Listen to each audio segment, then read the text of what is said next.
တော်ပိုင်မှာဒီမှာတော့ FVN နေပြီးတော့ PUBG ဆော့ရတာထင်းနေတဲ့ brother ရှိလားရှိရင်တော့ဒီဗီဒီယိုမှာတော့ brother တို့အတွက် FVN 165 FVN ကိုရအောင်လုပ်တဲ့နည်းလမ်းလေးကိုလုပ်ပြပေးသွားမှာဖြစ်ပါတယ်အဲ့တော့ဗီဒီယိုလေးကိုဆုံးအောင်ကြည့်ပါအရန်လွယ်ပါတယ် Shizuke နဲ့လည်းတွေ့သုံးစရာမလိုဖုန်းတိုင်း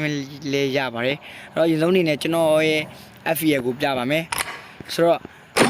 ဒီမှာကျွန်တော် FVN ဆိုမြင်တဲ့အတိုင်းပဲကျွန်တော်စမှုမှာထားရင်တော့60ပဲရတာပဲဖြစ်ပါတယ်အဲ့တော့ကျွန်တော်ဒီဟာကို165 FVN ရအောင်လုပ်မှာဖြစ်ပါတယ်အဲ့တော့ကျွန်တော်စလိုက်ကျွန်တော်ဘာလုပ်ရမလဲဆိုရင်ကျွန်တော်ဒီ165 FVN လုပ်ဖို့ဆိုရင်ကျွန်တော် file ကိုကျွန်တော်ရဲ့ sorry ဒီမှာပါ file ကိုကျွန်တော်ရဲ့ဒီ Telegram channel မှာတင်ပေးထားရပဲဖြစ်ပါတယ်အဲ့ဒါကိုကျွန်တော်တို့ save to download လုပ်လိုက်ပါလုပ်ပြီးတော့ကျွန်တော် Z ရဲကျွန်တော်မြန်မာလိုပဲပြောမယ်ကျွန်တော်အတန်မကောင်းတဲ့အတွက်အားလုံးပဲတိခံပြီးကြည့်ပေးကြပါ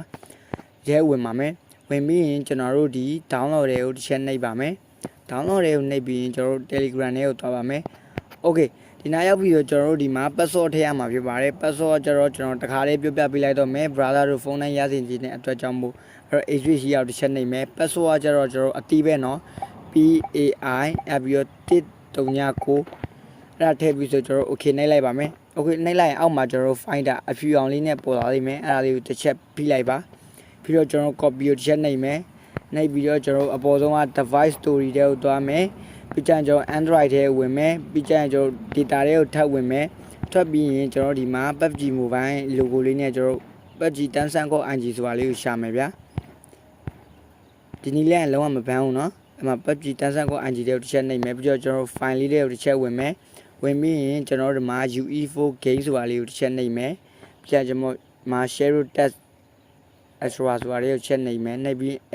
အောက်ဆုံးပါပဲဗျာပြန်နှိပ်မယ်ပြီးကြရင် save ဆိုတာတစ်ချက်နှိပ်မယ်နှိပ်ပြီးဝိုင်းကျွန်တော်ဒီမှာ pick ဆိုတာရှိရဗျာ pick ကိုတစ်ချက်နှိပ်မယ်နှိပ်ပြီးဝိုင်းအမှာ pick full try ဆိုတာတစ်ချက်နှိပ်မယ်နှိပ်ပြီးဒီနားရောက်ပြီဆိုကျွန်တော်အောက်ကစာရွက်4000ဟာလေးချက်နှိပ်လိုက်မယ်နှိပ်ပြီးကျွန်တော်ဒီမှာပါ game pit 4.2 ဆိုတာလေးကျွန်တော်ရောက်သွားပြီဆိုရင်ကျွန်တော်ရပါပြီတစ်ချက်တွက်ပြီးတော့ကျွန်တော် session လိုက်ပါမယ် session ပြီးတော့ကျွန်တော် game နဲ့ပြန်ဝင်မယ်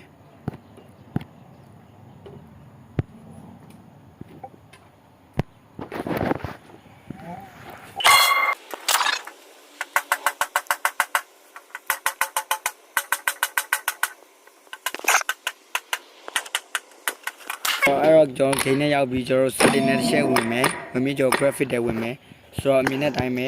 အောက်ဆုံးမှာ165 fps လေးရသွားပြီဖြစ်ပါတယ်အဲ့တော့အားလုံးပဲကျေးဇူးတင်ပါတယ်အားလုံးပဲအဆင်ပြေကြရင်ကျွန်တော်ရဲ့ channel လေးကို like and subscribe နှိပ်ပြီးတော့ comment လေးဝင်ရေးကြပါအောင်အားလုံးပဲတဒါ